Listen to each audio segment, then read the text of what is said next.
Assalamualaikum warahmatullahi wabarakatuh. Halo teman-teman, saya Siva. Di sini saya akan membahas tax treaty antara Indonesia dengan Jerman. Nah, teman-teman, sebelum itu, teman-teman tahu nggak sih apa itu tax treaty? Sebelum saya lanjut lebih jauh, saya akan menjelaskan tentang pengertiannya dulu nih. Jadi, tax treaty atau P3B, Perjanjian Penghindaran Pajak Berganda, merupakan perjanjian pajak antara dua negara yang mengatur hal-hal yang berkaitan dengan pembagian hak pembajakan atas penghasilan yang diperoleh atau diterima oleh penduduk dari salah satu atau kedua pihak negara. Nah, teman-teman, tentunya hal ini mempunyai tujuan ini, yaitu untuk meminimalisir terjadinya pengenaan pajak berganda, menarik investasi modal asing ke dalam negeri. Dan juga P3B ini menentukan alokasi dari hak pemajakan suatu transaksi yang terjadi di antara negara sumber dan negara domisili. Lalu, ada penerapan P3B Indonesia dengan Jerman. Nah, dalam tax treaty pada umumnya, penentuan pemajakan atas fees for technical services atau imbalan untuk jasa teknik dikelompokkan dalam penghasilan bersifat active income. Artinya, pengenaan pajak di negara sumber atas penghasilan tersebut hanya dapat dilakukan apabila terdapat BUT untuk usaha tetap di negara sumber. Nah, hal itu tidak kita temukan nih dalam ketentuan tax treaty Indonesia dengan Jerman. Juga beberapa tax treaty lainnya seperti di Venezuela, Pakistan, Swiss, dan Luxembourg. Nah, dalam tax treaty ini, fees for technical service dikelompokkan sebagai penghasil passive income. Dalam hal ini yaitu royalti. Dengan demikian, pengenaan pajak atas penghasilan ini tidak ada hubungannya dengan ada atau tidaknya bentuk usaha tetap. Nah, lalu ada pertanyaan nih teman-teman. Apakah Indonesia sebagai negara sumber diuntungkan atau tidak dengan ketentuan tersebut?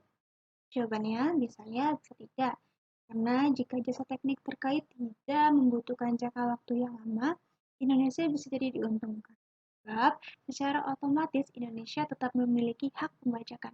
Tapi jika dilihat dari nilai tarif pembajakan terbatas seperti diatur dalam Tax Treaty Indonesia-Jerman tersebut, sebesar 7,5% lebih kecil dari tarif pasal 23, yaitu 15% per tarif untuk badan usaha tetap.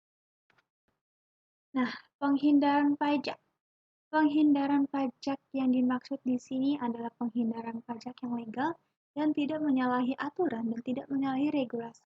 Jadi yang akan kita bahas adalah penghindaran pajak yang tidak bertentangan dengan regulasi baik itu tax treaty maupun undang-undang pajak domestik negara masing-masing.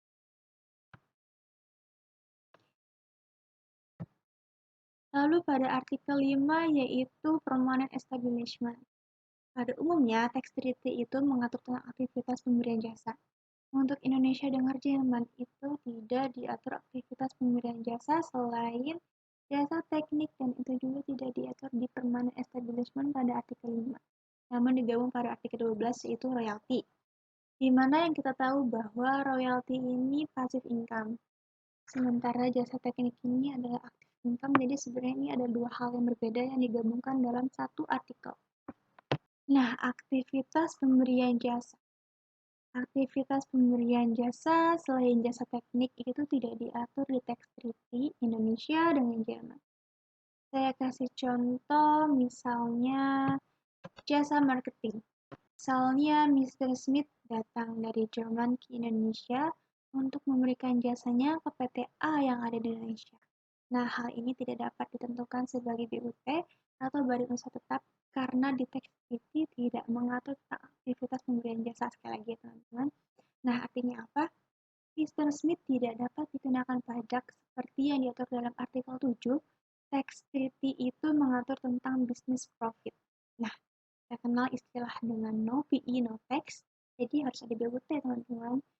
Nah, karena jasa marketing ini tidak diatur di tax treaty, sehingga kedatangan Mr. Smith untuk memberikan jasa marketing itu tidak akan bisa dikenakan pajak, teman-teman.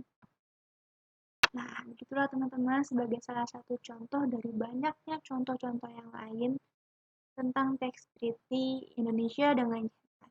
Ya, mungkin itu saja yang bisa saya sampaikan tentang materi ini. Mohon maaf jika ada kesalahan kata dan pengucapan.